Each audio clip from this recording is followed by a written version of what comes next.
Hello friends, welcome back to my YouTube channel. This is Rakesh from इनको team Delhi. और आज मैं किसी एक मशीन के बारे में आपको इंडिविजुअली नहीं बताऊंगा। आज हमने लिए हैं ग्रुप्स ऑफ मशीन्स, कम से कम 5-6 तरह की मशीनें हैं जिनके बारे में आज डिस्कस करेंगे। ये वीडियो काफ़ी ख़ास होने वाली है क्योंकि इस वीडियोज़ में केवल मशीन्स के बारे में डिस्कस होगी जो एक जनरल नॉलेज है, सेफ्टी क्राइटेरिया है, जिसको एक बहुत कम लोग ही जानते हैं, जो कॉमन मास ऑफ पीपल हैं वो नहीं जानते हैं, जो लेबर क्लासेस हैं वो नहीं जानते हैं। और अक्सर जो मशीनें जो चलाते हैं, जैसे कटिंग मशीन्स बोलेंगे या ग्राइंडर बोलेंगे, तो वो लेबर क्लास से चलाती हैं। तो आज हम वो सारी चीज़ें डिस्कस करेंगे। इसमें एक सेफ्टी क्राइटेरिया जो है, कैसे सेफ्टी मेजरमेंट को ध्यान में रखा जाता है मशीन चलाते टाइम, तो वो चीज़ें हम बताएंगे। तो हम वन बाय वन मशीन लेंगे और एक एक करके डिस्कस करते चले जाएंगे कि क्या क्या चीज़ें आपने ध्यान देनी है मशीन चलाते समय, किस वजह से आपकी मशीन जल्दी ख़राब नहीं होगी, किस वजह से आप एक्सीडेंटल कोई केस में ना फंस जाएं। तो ये सारी चीज़ें हम इसमें डिस्कस करेंगे। दोस्तों, ये वीडियो थोड़ी सी लंबी हो सकती है, बट बी पेशेंस। काफ़ी चीज़ें आपके काम की होंगी। मैं जानता हूँ आप लोग काफ़ी वेल नोन हैं कई चीज़ों से, लेकिन मैं प्रॉमिस करता हूँ कि काफ़ी चीज़ें आपके काम की होंगी और काफ़ी चीज़ें आपके लिए नई भी होंगी। तो आइए शुरू करते हैं। दोस्तों, सबसे पहले जो हमने जो नंबरिंग करी है, सबसे पहले हमने उसमें बताया carbon, change the carbon at a time. जो कार्बन है, ये कार्बन ब्रश होते हैं। ये तो डैमेज भी हो गया, कोई बात नहीं, वो एक एज ए सैम्पल है ये। तो ये जो कार्बन होता है, ये हमेशा आपको टाइम पे चेंज करना है। अब दूसरा क्वेश्चन होता है कि कब चेंज करना है, कैसे हमें मालूम पड़ेगा कि भाई कार्बन ख़त्म हो चुका है। हमारी मशीन तो जब तक चल रही है हमें पूरी चलानी है मशीन, जब वो रुक जाएगी हमें तब कार्बन चेंज करना है। तो इसका जवाब है कि जब आपकी मशीन रुक जाएगी तब तो वो डेड हो जाएगी। जिस तरह से कि मरीज़ है, जब उसकी धड़कन रुक जाए उसके बाद आप उसको ग्लूकोज चढ़ाओ या ब्लड चढ़ाओ, सारी चीज़ें नाकाफ़ी है। कुछ भी चीज़, कोई भी उसके कोई मतलब नहीं बनता। इट डजंट मीन कार्बन आपने करना है, जो आपने कार्बन जो चेंज करना है वो 100 to 150 hours working hours. Every 150 hours you need change the carbon. आपको प्रत्येक 150 वर्किंग घंटों के कार्बन चेंज करना है। कार्बन आपको कहीं भी लोकल मार्केट से मिल जाते हैं इंको के, या ये सारी चीज़ें जो है ये केवल इंको पे ही लागू नहीं होती, ये मैंडेटरी है सारी मशीन्स के लिए। चाहे आप बॉश लो, डिवॉल्ट लो, मकिता लो, हिटाची लो, ये सारी मशीनों में ये यूज होता है। ये सारे सबके लिए मैंडेटरी यूनिफॉर्म है। कार्बन कैसे चेंज होना है ग्राइंडर का, जैसे कि अब मैं इनको ग्राइंडर को लेता हूँ तो ये आप देखोगे ये कार्बन ब्रश होते हैं, यहाँ से कार्बन चेंज होता है। जो होल मशीन है इट्स डिवाइडेड इन 2 पार्ट्स। ये वाला पार्ट्स जो है इसको बोला जाता है मैकेनिकल, और जो इधर वाला पार्ट होता है ये होता है इलेक्ट्रिकल, जिधर से वायर निकलती है। ये ट्विंस, ये सिंपल नॉलेज, इधर से वायर निकलेगी वो इलेक्ट्रिकल पार्ट्स होता है, इधर वाला मैकेनिकल पार्ट होता है। तो जो कार्बन चेंज होता है हमेशा इलेक्ट्रिकल पार्ट में होता है, बिकॉज अगर ये चेंज होगा, ये टच करता है आर्मेचर पे, आर्मेचर और फील्ड कॉइल होते हैं अंदर। अगर आपको ये कुछ गोल्डन टाइप का कुछ दिख रहा हो अंदर जो मूव कर रहा है, वो आर्मेचर है, क्योंकि मैं मूव यहाँ से कर रहा हूँ। अंदर आपको कुछ दिख रहा है जो मूव कर रहा है,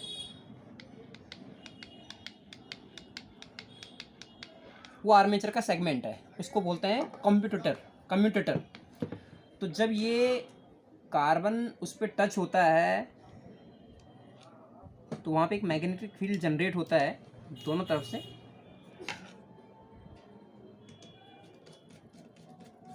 ऐसे आपने कार्बन चेंज करना है, एक इधर करना है, एक इधर करना है। तो जब एक कार्बन इस पर टच होता है तो एक मैग्नेटिक फील्ड जनरेट होता है, उस वजह से आर्मेचर चलता है। तो उसके बाद ये जो ये कॉपर की जो वायर है, ये वायर सेगमेंट पे लगती है जब आपका कार्बन ख़त्म होता है, तो उस वजह से इसका कम्यूटेटर उखड़ जाता है और ये वारंटी में भी कवर नहीं होती है। सबसे मेन रीज़न इसका है कि जब आर्मेचर कार्बन की वजह से वॉर्म आउट होता है, ख़राब होता है, तो ये वारंटी में चेंज नहीं होता है। कंपनी कहती है भाई ये तो मैन्युफैक्चरिंग फॉल्ट नहीं है, ये तो आपका फॉल्ट है। तो सबसे पहला हो गया कार्बन चेंज। ये जो हैमर मशीन है इस पर कार्बन यहाँ से चेंज होते हैं। ये वाला पोर्शन हटता है, इसको कैसे खोलना है ये भी मैं आपको एक बार दिखा देता हूँ।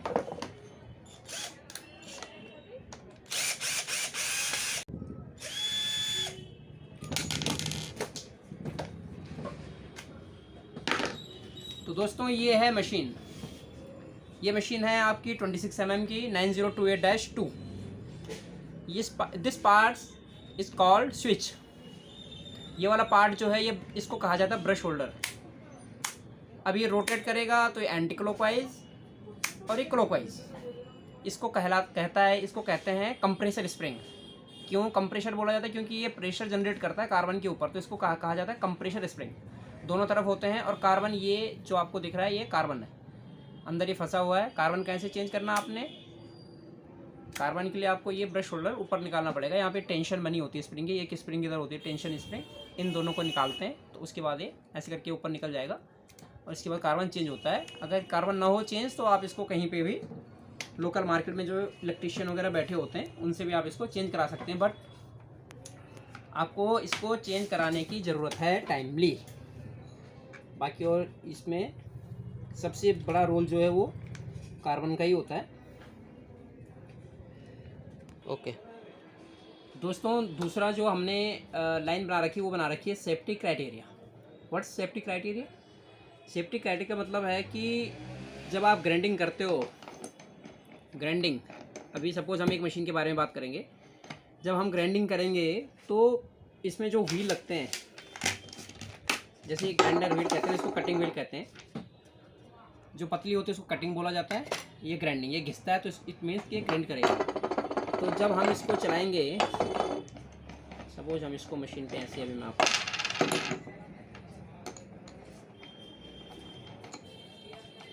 जब ये मशीन चलती है तो इससे चिंगारियाँ निकलती हैं और इसके एक माइन्यूट पार्ट्स भी निकलते हैं, क्योंकि ये रब करता है, लोहे को रब करता है, एसएस को रब करता है, तो इसके पार्ट्स भी निकलते हैं जो कि आइज़ के लिए बहुत ही ज़्यादा डेंजरस होते हैं। आपकी आंखों की रोशनी को ख़राब कर सकते हैं, आपकी आइज़ को हार्म कर सकते हैं। तो आपको सेफ्टी गॉगल्स इसके लिए बहुत ज़रूरी है पहनना, और हाथों पे ग्लव्स, हाथों पे ग्लव्स और सेफ्टी गॉगल आपको बहुत ज़रूरी है कि आप उनको यूज़ करें। तीसरा इसमें आता है कि ये जो नट होता है इसको आप हमेशा इस पैनल से ही टाइट करें। कई लोग इसको छेनी मार मार के इसको टाइट करते हैं। This is not the good way. कोई बढ़िया तरीका नहीं है, कोई ऑथोराइज तरीका नहीं है टाइट करने का। इसको आप हमेशा इससे टाइट करेंगे और इधर से आप इसको पुश करके और इससे टाइट करेंगे। अब दोस्तों इसके बाद सवाल आता है कि इस पर कितने इंच का व्हील लगेगा। कंपनी जो इसको रिकमेंड करती है वो करती है 4 इंचेस का इसमें साइज़ लगेगा। जो स्पिंडल होता है इसका M10 का होता है साइज़। अब आप देखोगे M10 का साइज़ होता है। दूसरा होता है इसमें M14 का, वो 5 इंच का होता है। कई लोग कहते हैं कि भाई हम इस पर एक जुगाड़ू वॉशर लगा के, नीचे तो 4 इंच का रहता है, ऊपर से 5 इंच का रहता है, उसको चला सकते हैं। हम बिल्कुल उसको रिकमेंड नहीं करते। क्यों? रीज़न, उसमें आप सेफ्टी गार्ड को नहीं लगा सकते, क्योंकि जो सेफ्टी गार्ड है या आपका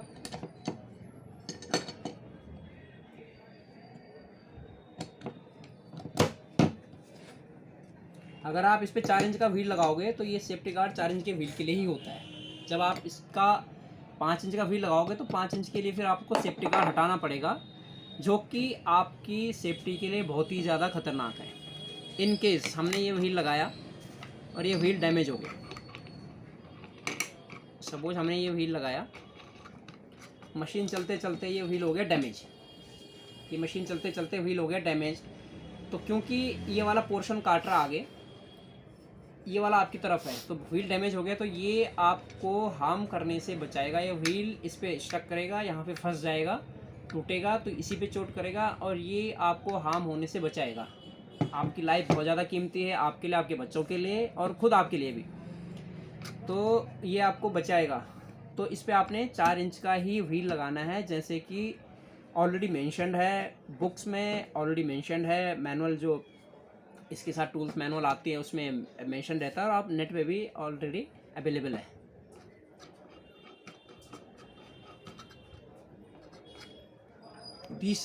चौथा जो है इसमें, उसमें है कि जो व्हील हैं ये कटिंग व्हील, ये ऑथोराइज कंपनी के ही आप यूज़ करें। सबसे बढ़िया तो ये है कि आप इनको का यूज़ करें, नहीं तो आप बॉश हो गया, डिवॉल्ट हो गया, मकिता हो गया, हिटाची हो गया, एक्स्ट्रा पावर में भी आती हैं तो उनको भी यूज़ कर सकते हैं। काफ़ी सस्ती क्वालिटी का मत लेना, क्योंकि ये डैमेज हो जाता है, ये मसाले जो होते हैं डैमेज हो जाता है, और ये काफ़ी ज़्यादा आरपीएम्स होते हैं, ये इंसान की जान 1 सेकंड में ले सकता है, इतने ज़्यादा इसके आरपीएम्स होते हैं। तो इन चीज़ों को आपने ध्यान करना है। ये भी अच्छी क्वालिटी का लेना, बॉश का है, जैसे बॉश के होते हैं डिवॉल्ट प्लस का, इन चीज़ों को आप ऑथोराइज कंपनी का ही लें जो कि अच्छी होती हैं। मशीन, अब इस मशीन के बारे में बात करते हैं, हैमर मशीन के बारे में। दोस्तों इसको बोला जाता है नोब, चेंजिंग नोब इसको बोलते हैं। चेंजिंग नोब का मतलब ये होता है कि इसको आप चेंज करके मशीन की डायरेक्शन चेंज कर सकते हैं। जैसे कि यहाँ पे ड्रिल का पोर्शन बना हुआ है, यहाँ पे हैमर विद ड्रिल, यहाँ पे चिपिंग, इसलिए इसको नोब बोला जाता है। जैसे आपकी गाड़ी में क्लच होता है, क्लच के बाद गियर डालते हैं, तो उसी तरह ये होता है। कई लोग क्या करते हैं, मशीन जब रन रहती है, मशीन चलते चलते ही इसको चेंज कर देते हैं। तो उससे क्या होता है, जो इसके अंदर की इंटरमीडिएट फ्लैंज होती हैं, पिस्टन होता है, ड्राइविंग सील्ड होते हैं, टूथर शाफ्ट होता है, और पूरी शाफ्ट होती है जो रैचेट स्लीव जिसको बोला जाता है, या बेरिंग्स होते हैं, आर्मेचर की शाफ्ट होती है जो, वो सारे डैमेज होने के चांसेस होते हैं। क्योंकि अल्टीमेटली अगर हम इसको खोलेंगे, एक हल्की सी नोब होती है, डंडी होती है, उससे पूरी डायरेक्शन चेंज होती है। तो जब हम चलती चलती में, क्योंकि मशीन तो आपकी रन हो रही है, आप चलती चलती में अगर नोब आपने चेंज करी, मशीन ड्रिलिंग पे चल रही है, आपने हैमर में चेंज करा, तो वो अंदर कहीं ना कहीं जाके वो फंसती है चीज़ों को, और वहाँ पे डैमेज होना शुरू हो जाता है। तो इस चीज़ का आपने ध्यान रखना है कि कभी भी आप अगर मशीन की डायरेक्शन चेंज कर रहे हो, ड्रिल से हैमर में कर रहे हो, हैमर से ड्रिल में कर रहे हो, या ड्रिल से चिपिंग में कर रहे हो, तो आपको बस ये चीज़ें ध्यान रखनी है कि मशीन पहले पूरी तरह बंद हो जाए। मशीन पूरी तरह बंद होनी चाहिए, उसके बाद आप डायरेक्शन को चेंज करो। आपकी मशीन की लाइफ भी बढ़ेगी और मशीन भी जल्दी ख़राब नहीं होगी। मशीन में हमेशा हैंडल लेके ही काम करें। कई लोग एक हाथ से बाहुबली बनते काम करते हुए, और जब मशीन अंदर सरिया वगैरह पे फंस जाती है तो मशीन रिवर्स मारती है, उसकी वजह से उनके हाथ टूट जाते हैं। इस चीज़ का भी ध्यान रखें। सेम इसमें भी है, इसमें हैमर ड्रिल फंक्शन होते हैं, ड्रिल और हैमर। तो इसमें भी चलते चलते में आपने हैमर ड्रिल चेंज नहीं करना, मशीन को एक जगह पहले शांत होने दें, रुकने दें मशीन को, उसके बाद ही मशीन को चलाएं। कर दिया। दोस्तों अगला कॉलम हमने बना रखा है कि ब्लंट चीज़ों को, don't use blunt material with the machine. ये बिट्स हैं, ये बिटें होती हैं। ये वाला हिस्सा जो होता है इसका कार्बाइड टिप बोला जाता है इसको।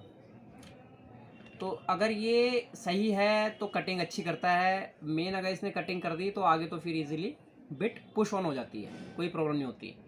कई लोग क्या करते हैं, बिल्कुल बिट घिस जाती है, मर जाती है, उसके बावजूद भी इसको इस्तेमाल करते हैं। उससे क्या होता है, ये उसी तरह है जिस तरह कि एक बूढ़े आदमी के दांत घिस जाते हैं और बेचारे को मीट खिलाई जाती है।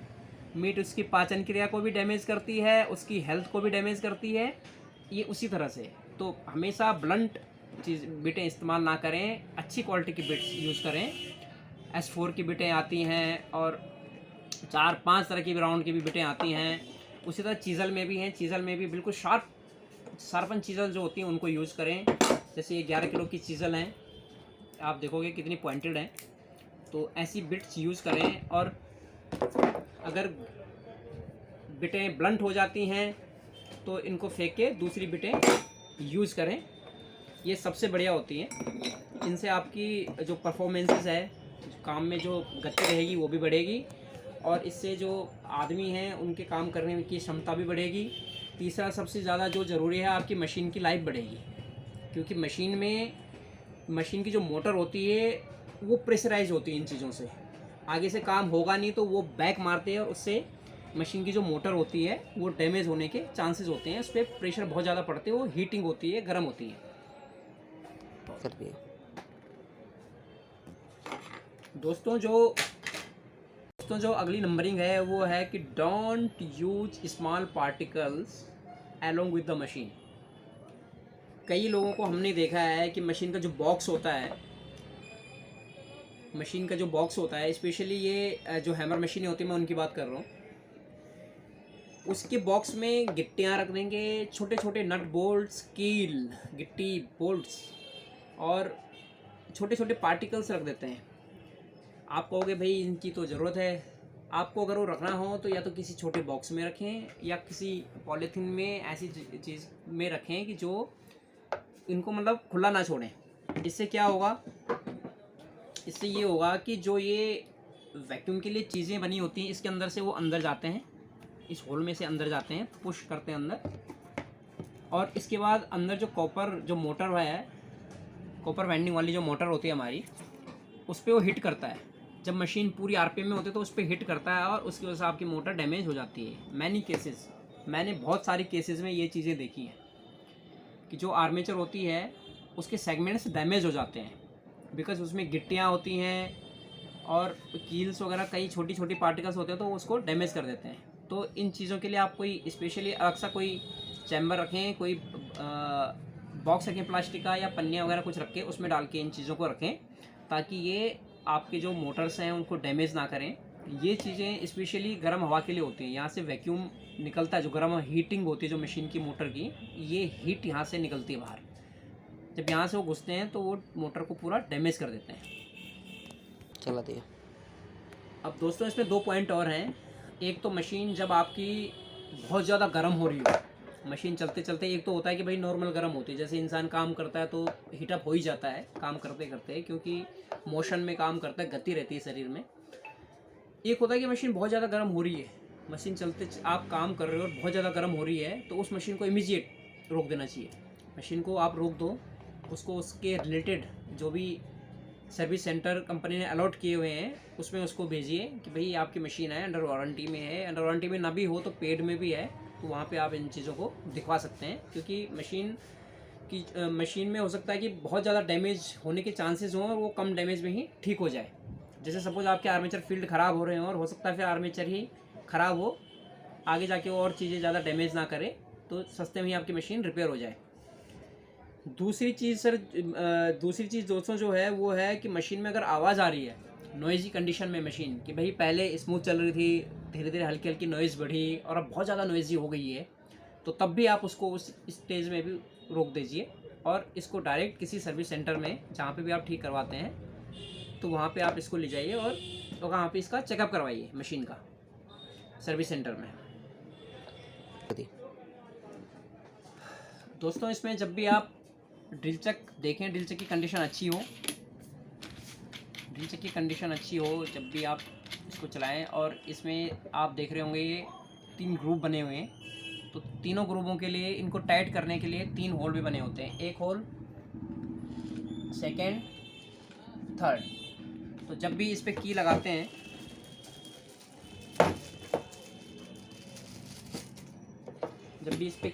हैं, तो हमेशा इस पर तीनों तरफ से इसको टाइट करते हैं, इधर भी करनी है, इधर भी करना है और इधर भी करना है। इससे ये तीनों बराबर टाइट हो जाएंगे, तीनों बराबर टाइट होंगे इसके बाद। नहीं तो एक नीचे रहेगा और 2 ऊपर रहेंगे, उस वजह से भी ये टाइट नहीं हो पाता और फिर धीरे धीरे आपका ड्रिल चक खराब होता है। तो इसको हमेशा की से ही टाइट करें। कई लोग इसमें छेनी हथौड़ा चलाते हैं, उससे इसको टाइट करते हैं, तो ये बिल्कुल ना करें। ब्लंट चीज़ें यूज़ ना करें हैं, रफ़ एंड टफ मशीनें नहीं हैं तो ये भी आप इसको भी प्रिस्क्राइब्ड यूज़ करें। और ग्राइंडिंग मशीन में हमेशा व्हील गार्ड का ही इस्तेमाल करें। व्हील गार्ड जब आप लगाएंगे तो इससे सेफ्टी आपकी काफ़ी बढ़ जाती है। इसमें जुगाड़ू काम ना करें, ग्राइंडर में हमेशा सेफ्टी गार्ड का ही यूज़ करें, ये आपकी सेफ्टी के लिए है। इसको कोई जंजाल ना समझें, कोई प्रॉब्लम ना समझें, ये आपकी सेफ्टी के लिए है। 4 इंच के ग्राइंडर में 4 इंच का व्हील यूज़ करें, 5 इंच के ग्राइंडर में 5 इंच का व्हील यूज़ करें। अगर 4 इंच के ग्राइंडर से सारे काम हो जाते हैं तो कंपनी इतनी सारी रेंज क्यों डेवलप करेगी? 4, 5, 7, 9 क्यों बनाएगी कंपनी अगर एक ही ग्राइंडर से सारे काम हो जाएँ? तो इट्स फॉर योर कन्वीनियंस। आप 4 इंच में 4 इंच का व्हील इस्तेमाल करें और 5 में 5 का ही, और सेफ्टी गार्ड हमेशा यूज़ करें। ऐसा नहीं कि 4 इंच में 5 इंच लगा दिया और सेफ्टी गार्ड को हटा दिया। It's for your safety. So दोस्तों आज आपको मेरी वीडियो कैसी लगी वो ज़रूर बताएं, और मेरे चैनल को लाइक करें, शेयर करें, सब्सक्राइब करें। Thank you for watching.